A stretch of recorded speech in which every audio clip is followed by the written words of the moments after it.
Hello, everyone. My name is Hans Kamau, and this is the Hans Kamau channel. So today we have another video.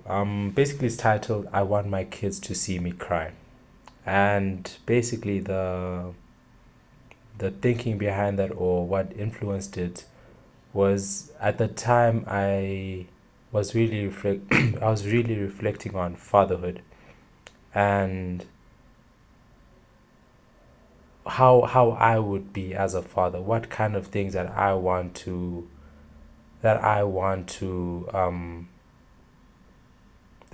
present, that I want to be able to show like my children. And we're coming off Father's Day, and so obviously there's a lot of like talk about fathers and stuff like that. So it was just perfect timing in terms of like this video and everything. Um, I want my kids to see me cry. I think let me start with like my own experience with my dad, right? I think that when I was a big part of like this video was also looking back and at my father and my relationship with him and how it's grown, especially from my side. I've developed more respect for my dad, and like um I've I've grown to like just be in awe of him, just to be in awe of him, just to be in awe of the way that he has stewarded this family. And I'm so impressed by how a lot of stuff have happened in the family, and like the way that I've never seen him like break down. I've never seen him like, you know, show like he's shown emotion, but like I've never seen him ever lose control. And I think that thing of like fathers are like the closest things to superheroes. It when you I think it's because we've never seen our dads, or that maybe they've done a very good job of hiding their emotions. And I can't, and I know there's so much going on all the time. He's always having to think about, expenses, costs, taking care of all of us. And I remember last year, I think it was around, no, it was this year when I was like applying for school. They needed my statement, they need my financial statement from my parents because they're the ones paying my school fees. And I saw like what my dad gets paid. And I was, and that was the first time I've ever like seen what my dad gets paid. And I was shocked. I was shocked. I couldn't believe how he had how he has been able to like create this amazing life for all of us on that much, because it doesn't make sense. All of our school fees combined, all of our like, because I have two other siblings, all of our school fees, all of our like expenses, different things that we're doing, different things that we need. My mom is also like doing stuff as well, and for him to like do all of that, I was just so like, it was so humbling. It was so like, I don't like, I've not honored him enough. I wish I could honor him more for like the work and the just how amazing he has been, and how like amazingly he has taken the responsibility of being a father. And it's very inspiring for me because I'm also in that place. I'm also like an age where I'm thinking more about like, yo, I could be a father like very soon. I could be like in situations where I could be in a relationship, and or things like that. And it's just like that having that, what can I say, having that benchmark for like, yo, if you want to really really take on this responsibility, you have to be able to, you have to be willing to take to stand up to the task. And man, I've been it's been a very it's been very beautiful. I truly appreciate God for not just my father, but like everyone's father that I've like I've been on Twitter, I've been on WhatsApp, I've been on Instagram, and just seeing like a lot of people's experiences, a lot of people's journeys with their fathers. It's been so amazing. It's been so amazing. Um, yeah, man, fatherhood. Um, I don't know why. It's just I don't know even why. I'm. It's bad. I don't know. I just feel too emotional today because it's just been a lot. But like reflecting on this and thinking about all of it has been very touching for me in a way that I've never had to like to think about. I've never had to like experience or to see, you know, to I think I've just finally gotten the gravity of what it means to be a father from seeing like and hearing some of the experiences from my dad and like all of that. So yeah, that's kind of like where I'm coming from with all of this. There's so much more that I can say, but I just wanted to just thank my dad. I just wanted to thank God for putting in my life, for allowing me to be his son, for allowing me to like to just be able to comprehend um to comprehend his the way that he's moved, the way that he's walked, the way that he's like the way that he's just been himself. And I love him for that. I love him for that so much, so much. Yeah, that was too emotional. That was way too emotional for me. But yeah, he deserves it. He deserves it. Yeah. Okay. Now we can get into the other part of the second part of the video. So with this part, the second part was about how I've been reflecting on how I want to how I want to be a father. I don't know if that makes sense, but how I want to be a father or how I would like to approach that from zero experience, zero, just me reflecting on it. And I thought that that would be a really cool video to do in terms of just saying I want, and we're starting with I want my kids to see me cry. Um, when I think about like myself as a person, I think that one of my biggest regrets is that I never allowed my parents to earn my trust as a child. I never allowed them to earn the trust, and I'm talking about the fact that when I was growing up, and even still, I still have a bit of that right now. Is I've always been so hesitant to open up to my parents. I've always been so hesitant to open up to my parents about certain topics. I've always been very scared to like to talk to them about certain things. And one of my biggest regrets is that I never opened up to them more. I never allowed them to earn that trust for me. I always just shut them out. I always built a boundary where I was always by myself and I had to handle everything by myself until it got big enough for them to actually see that I have a problem. So when I think about like wanting my kids to see me cry, I think about how I want them to know that I can be a place for them to be vulnerable. And that has to start with me. I want to be vulnerable for my children. I want them to see me cry. I want them to see me be angry. I want them to see me be happy. I want them to see me confused. I want them to see me work through issues. I want them to see me make mistakes as well. And and like when I was writing this down, the story of how two stories came into mind.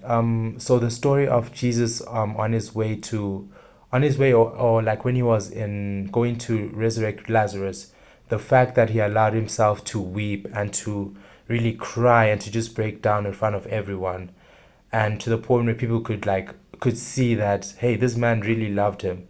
And and even though he knew that he was going to resurrect him, the fact that he allowed himself to do that has been really like on my mind a lot in terms of like how I want to approach father, in that even though I know that God is going to make a way, I know that God is going to allow me to be able to stand and to steward any like a family if I'm supposed to have it. Like I want them, I would like my kids to see me in the inner workings of it, to still see me be human. I think that's kind of like what I mean at the end of the day, is I want to be human for my kids.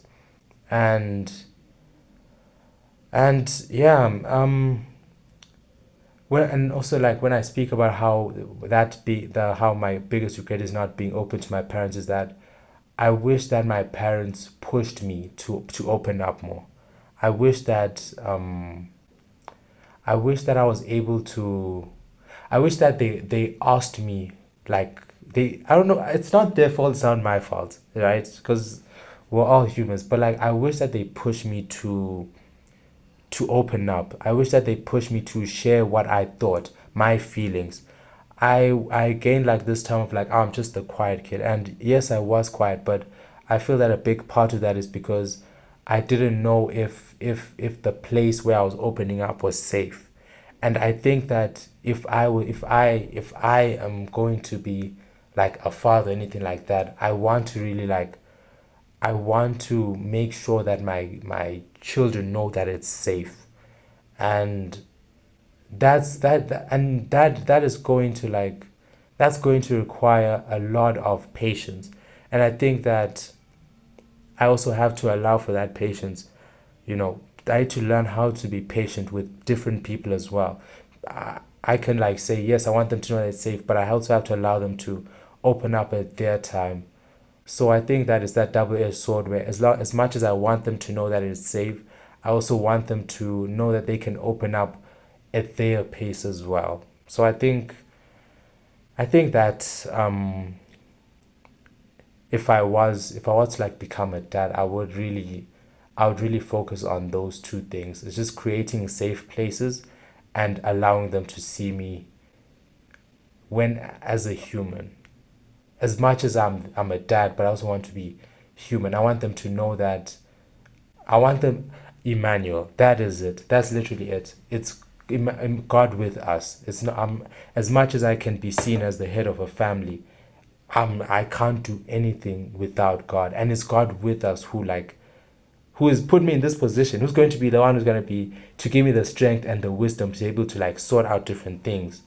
But it's, and I think that's also a big thing, is how can I model that vulnerability, and that understanding that it is God with us, and it's not just me, but it is God with us who gives us that wisdom. So yeah, I don't know. Sorry. So yeah. Um. Yeah. Yeah. Yeah. Yeah. Um.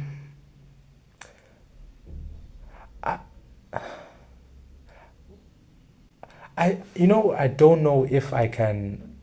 I don't know. I struggle with like with dealing with certain topics. I was thinking about how I've like I've never openly talked to my parents about certain topics. Like when I was in school, like I never asked them like, I wish I could have asked them like, how did you guys become confident? I wish I could have asked my dad like, how did you like deal with liking a girl? How did you deal with like, okay, for example, for me, like how if I wish I could have opened up to him more about like porn. I wish like I could have spoken to him about that, like gotten his like understanding of that. You know, I wish I could have like spoken to my dad about like, how do you deal with like your money issues? Like how do you deal with like not having enough money? How do you maintain the lifestyle and like that constant like needing to pay so many bills and like being an adult? How do you deal with all of those stresses? And yeah, man, I think that it's going to, I think I also need to I also need to be able to be comfortable saying I don't know. I don't know. Like I don't know. I don't know. Because I'm sure that there are a lot of times when my dad has been in situations, and I'm thinking about some of the family crises that we've been through, and like I'm sure if I asked him in those moments, he would be like, I don't know. He would be like, I don't have the answers. And so I also want to become more comfortable with like, I think it also falls into like wanting my kids to see me cry, is that I want them to know like I don't have all the answers, but I'm willing to walk with you to find the answers. If we need to like do like a trial and error type of thing with like my kids, then we're gonna do a trial and error type of thing. So yeah, I guess that is like that is like one of the biggest things that I want to like that's the big I want to incorporate. Yeah. Whew. Yes. Thank you God for this amazing video. This has been more emotional than I thought it would be, because I'm just coming from like it's been very beautiful. God has been very beautiful, especially. And I think I've been surrounded by amazing like male figures. Like I've just been thinking about so much about like the strong male presences that I've had, not just from like my family, but also like in terms of my friends as well. And I think that especially like with different experiences, I also want to like honor them as well. I'm thinking just like you might not know, but like people like Uncle Alfred, some like my pastor at church, and just seeing like and almost all the men at church, like just seeing how they've moved, seeing how like each of them have been able to to bear the responsibility, to bear I won't say burden, but it is a burden. It is a burden. It is a responsibility to be to take up, and so seeing them to see them walk with that much grace, to see them walk with that much confidence, to still have joy, those things are things that I truly appreciate, are things that I really truly appreciate, and yeah, I just wanted to say like I love each and every one of you guys, and I'm sure like we everyone who's gonna watch, like you all have like different male role model, not even role models, but just people that you see in your lives that are like really like impactful. So yeah, that is I just wanted to just come on and just speak about that. So thank you so much if you get to this point. I really appreciate it. Yeah, thank you so much if you get to this point. I appreciate each and every one of you. I pray that you guys like are like if you're a man, like I pray that this is like you're able to like connect if you can to like some of the sentiments that I've made. If you're a woman, I pray that it's like you also like can connect to like I don't know what part of your life you're in, but like you can be like, hey, I see that's how I also want like that's how I also want like some of my the male partners or brothers or anything like to be as well. So yeah, thank you so much, man. Thank you so much. I love each and every one of you. I love each and every one of you, and I pray that you have an amazing week in whatever you guys are going to do. May God establish your steps and keep on keeping on. All right. See you guys.